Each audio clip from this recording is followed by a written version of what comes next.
This is Unit 2.8, question 16 of the test prep. Let f be a differentiable function with f of 2 equals 7 and f prime of 2 equals negative 2.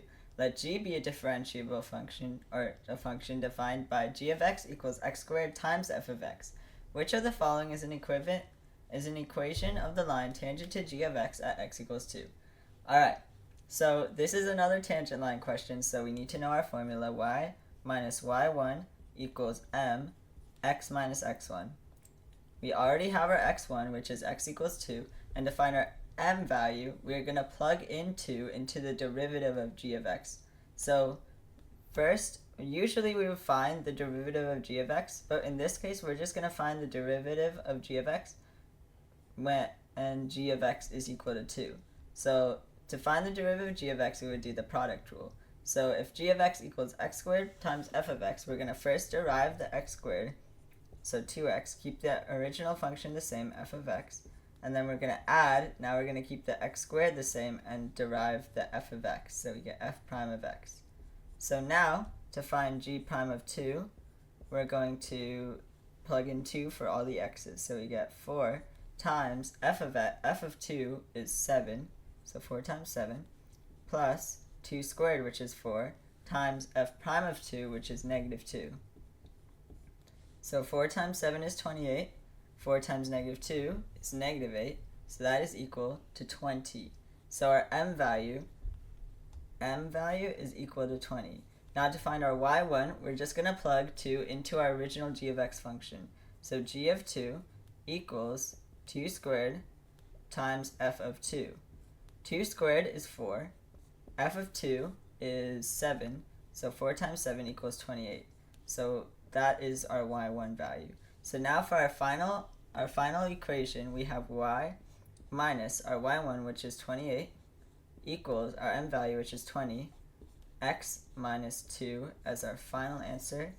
And that is answer choice, I don't have it pulled up. That is answer choice B on our actual test prep.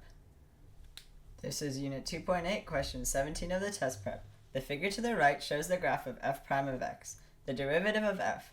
The function is f is twice differentiable with f of 3 equaling negative 1.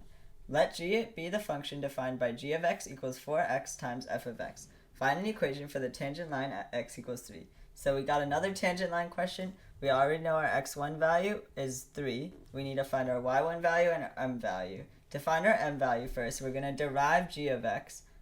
We're going to derive g of x. So to derive g of x, we're going to use the product rule. So g prime of x equals the derivative of 4x, which is 4, times the normal f of x, plus, we're going to keep the 4x the same, and we're going to derive f of x, so f prime of x.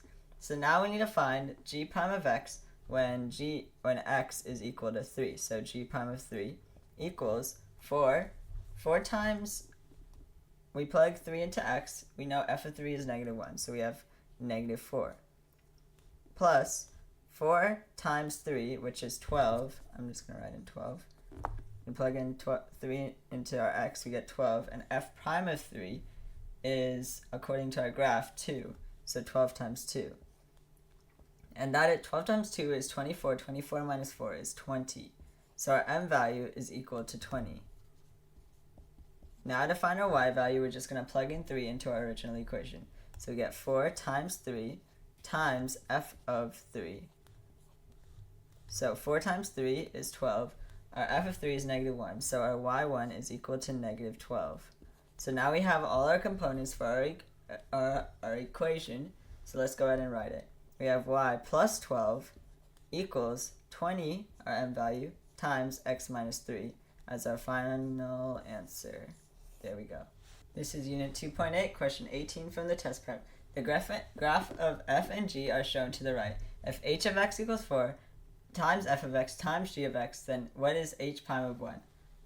Okay, this graph is kind of wonky, so let's go ahead and dissect it. This line here is the graph of f of x. To find f prime of x, we need to find the slope of this line. So we can do that by solving using our algebra skills slope formula. So that would be y2 minus y1 over x2 minus x1.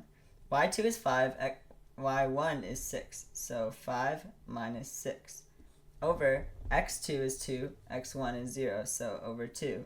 That is negative 1/2 as our f prime of x. Now for our g prime of x, that is this line over here, we're going to find the slope of it.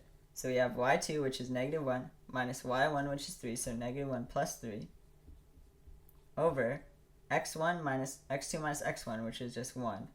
So negative 1 plus 3 is 2. So our g of x is equal to 2. Alright, that's all we needed from our graph. We just needed our graph to find, sorry, there's like a glare. We just needed our graph to find what f of x is and what g of x is. From there, we can just solve the rest. So now to find the h prime of 1, we first need to derive this function.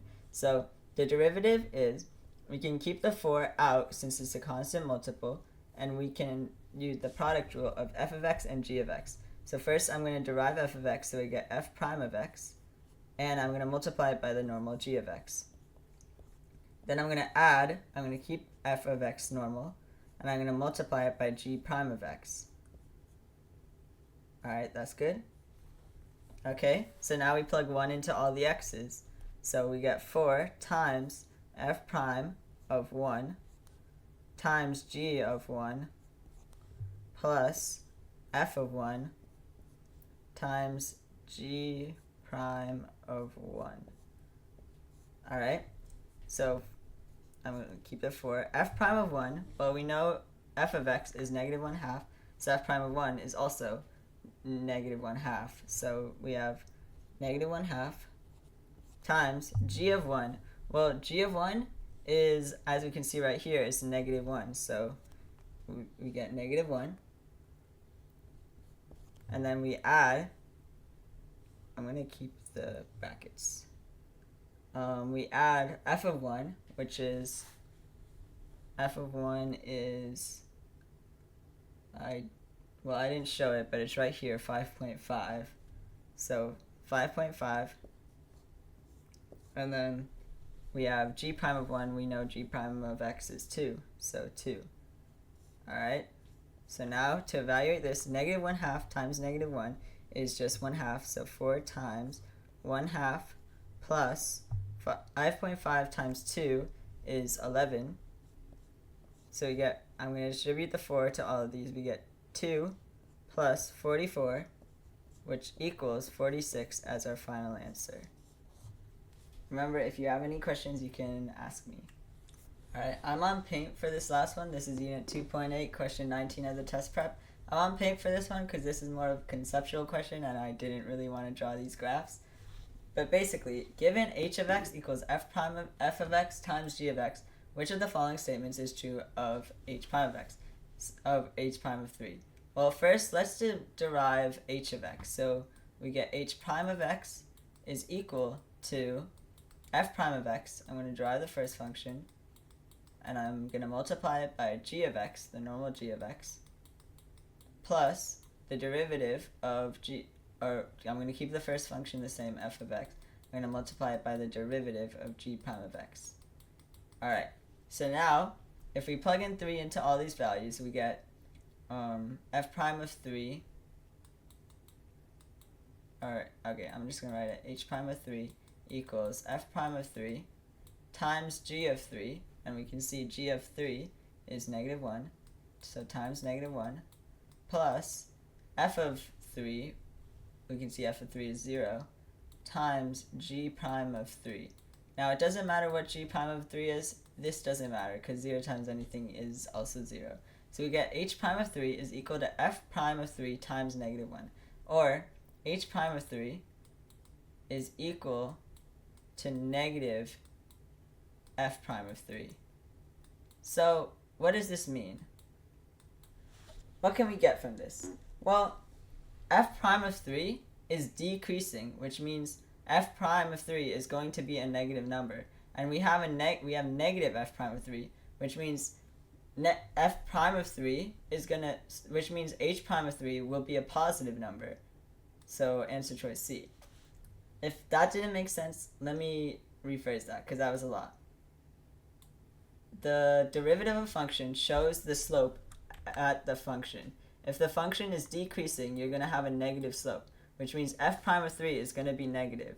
we have a negative sign in front of the f prime of 3, which will make it positive. So h prime of 3, since f prime of 3 is going to be negative, we have a negative times a negative number, which is going to be a positive number. So f prime of 3 is going to be positive. Answer choice C. I hope that made sense. If it doesn't, don't hesitate to reach out to me. Alright, that's all for 2.8. Next we'll be moving on to 2.9.